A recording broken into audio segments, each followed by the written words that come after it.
Senator Bernardi. Thank you, Madam Acting Deputy President.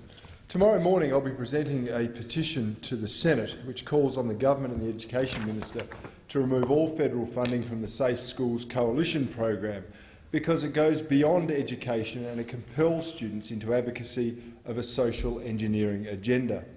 In less than a week, 9,499 concerned Australians signed the petition, demonstrating that there are many that are worried about this propaganda in our schools.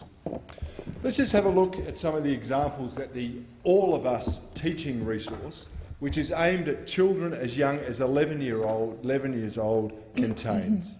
It invites these 11-year-olds to imagine themselves in the role of a young person who is 16 years or older and going out with someone that they're really into. It tells students on one side of the room that their character is going out with someone of the same sex, while the characters of those on the other side of the room are going out with someone of the opposite sex. These are 11-year-old children. It tells these children they've got to respond to 10 questions which they need to answer, and if they don't answer in the affirmative, they're left standing, humiliated in front of their class. Let's remember this program is designed to stamp out bullying, and yet it bullies and intimidates children into giving the answers demanded by the authors. They ask children to imagine that they have no genitals when they're talking about their gender. It says that most students will mention their genitals when identifying themselves as male or female. And it extends this discussion by asking students what it would mean in terms of their gender if they were to lose that part of themselves. Now, it beggars belief that we're asking 11-year-olds to identify themselves or imagine themselves as having no genitals. And there are so many alarming aspects to these teachings because, as I said, it isolates children in front of their class. It bullies them, intimidates them if they don't comply with what is a very clear LGBTI agenda. It is a form of bullying. It is intimidation of students. It is pushing them to conform to a certain worldview, and it asks children as young as 11 to imagine themselves in a sexualised or hypersexualised environment. Now, one psychologist, Mr Nick Kawalenko, the head of child psychiatry at the Royal Australian New Zealand College of Psychiatrists, said that it might be helpful for children experiencing identity issues, but if you're talking about every kid in the community, it might not be appropriate at 11. Well, I'm going to back him up and say it's not appropriate at 11 for any child. Equally alarming is the fact that the federal government is contributing $8 million to this propaganda, thanks initially to the Labor government in 2013, but continued under the current government. Now, quite frankly, our schools are in crisis. There's no doubt about that. Reading, writing and arithmetic, the level of numeracy and literacy is declining. And that's what schools are meant to be teaching: reading, writing and arithmetic. Schools should be places of learning, not of propaganda, and children should be children. They should not be enlisted as political activists. Now, one extreme example of the political agenda that Safe Schools embodies is the idea of this concept of heteronormativity. It's yet another concept created by the LGBTI advocates to denigrate the majority view.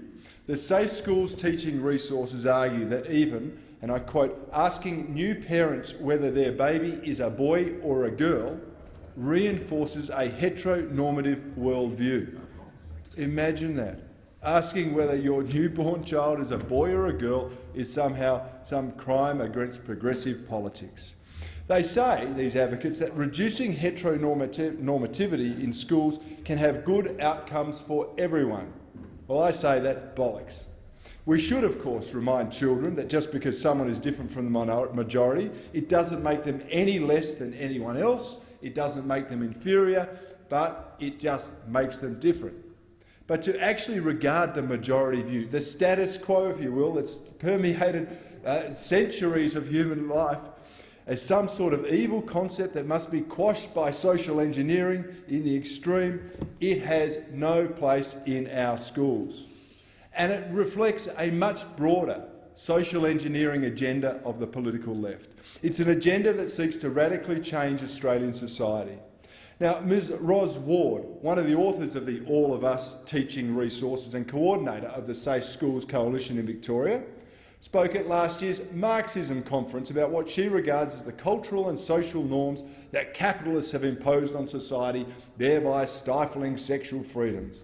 She said, and I quote, "To smooth the operation of capitalism, the ruling class has benefited and continues to benefit from oppressing our bodies, our relationships, sexuality and gender identities alongside sexism, homophobia and transphobia. Both serve to break the spirits of ordinary people, to consume our thoughts, to make us accept the status quo, and for us to keep living or aspiring to live or feel like we should live in a small social units and families where we must reproduce and take full responsibility for those people in those units." Imagine that. Now, most people would not regard the most basic and fundamental principle of our society as a construct to be toppled, but one of the leaders of the Safe Schools Coalition does. This is a political agenda they're seeking to drag into our schools and drag into our children's too. They want to make schools a part of an ideological revolution to free us from the horrors of capitalism and the constraints of family life. Now, as one commentator put it, he said, "Will parents of Australian children in schools really give their approval to a program that, on the pretext of preventing bullying, is really about deconstructing the moral and societal fabric of our society, including the family?" Now, at this point, I'd like to mention a quote regarding schools and agendas. Here it is. "It is completely inappropriate to enlist young people as the couriers of prejudice. Any principal or teacher who exposes vulnerable young people to such damaging messages not only violates their duty of care, but is a danger to students." Now, of course, some may think that's a quote from me, but it's not. Far from it.